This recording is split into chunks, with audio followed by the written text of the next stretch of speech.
Hello everyone and welcome. In this video I'm going to walk you through how to enable smart anti-tracking on your Samsung internet.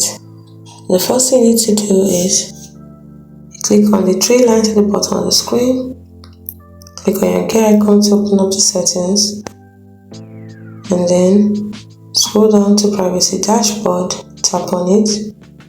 Tap on Smart Anti-Tracker, make sure it is set to always. That is how to enable it. You can also set it to secret mode only. That's the second way to enable it. And once you've enabled this anti-tracker, what it does is that it will prevent websites from seeing your browsing history. I hope you found this video helpful. Do not forget to like and subscribe to the channel for more.